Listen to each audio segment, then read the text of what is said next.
చట్టాన్ని ఎవరు దుర్వినియోగం చేసినా ఉపేక్షించేది లేదని రెవెన్యూ శాఖ మంత్రి పొంగులేటి శ్రీనివాసరెడ్డి హెచ్చరించారు. నూతనకల్ మండల్ కేంద్రంలోని జిల్లా పరిషత్ ఉన్నత పాఠశాల ఆవరణంలో బుధవారం భూభారతి చట్టంపై అవగాహన సదస్సు ఏర్పాటు చేశారు. జిల్లా కలెక్టర్ తేజస్ నందలాల్ పవర్, స్థానిక ఎమ్మెల్యే మందుల సామెల్ అధ్యక్షతన వహించిన ఈ సదస్సుకు మంత్రి ముఖ్య అతిథిగా హాజరయ్యారు. ఈ సందర్భంగా పొంగులేటి మాట్లాడారు.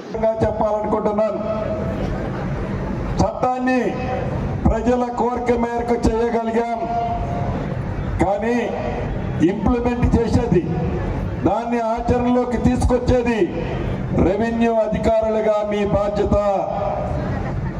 ఈనాడు రెవెన్యూ అధికారులుగా ఉన్న మీరందరూ ఒకప్పుడు రైతు కుటుంబం నుంచి వచ్చిన వాళ్ళే, రైతు కష్టాలు బాధలు తెలిసిన వాళ్ళే, రైతు ఆవేదన ఎలా ఉంటుందో తెలిసిన వాళ్ళే.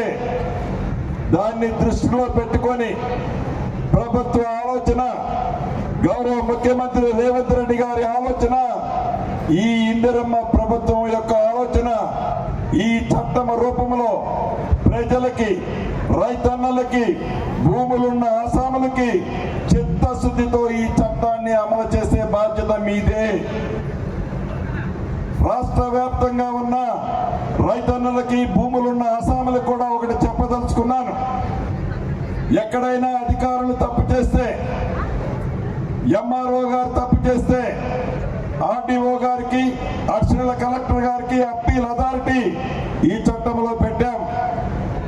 ఆర్డీఓ గారు తప్పు చేస్తే అడిషనల్ కలెక్టర్ గారికి, కలెక్టర్ గారి లెవెల్కి ఈ చట్టాన్ని మీరు మీ సమస్యను తీసుకెళ్లొచ్చు. అంటే ఒక వ్యక్తి అధికారి తప్పు చేస్తే పైన ఇద్దరు దగ్గరికి మీ కష్టాన్ని చెప్పుకునే వెసులుబాటుని ఈ చట్టంలో పొందుపరిచాం.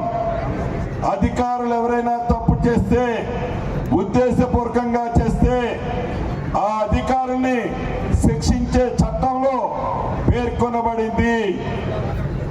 అంతేకాదు, ప్రభుత్వ స్థలాలు, అది రెవెన్యూ భూములు కావచ్చు, దేవాదాయ భూములు కావచ్చు, వక్ఫ్ బోర్డు భూములు కావచ్చు, ఫారెస్ట్ భూములు కావచ్చు, గత ప్రభుత్వంలో ఆ పింక్ కలర్ షర్ట్ వేసుకున్న నాయకుల కోసం సర్వే నెంబర్లో 10 ఎకరాలుంటే 30 ఎకరాలు, కొన్ని సర్వే నెంబర్లో ఆనాడు భూమి లేకపోయినా పాస్బుక్లు ఇచ్చారు.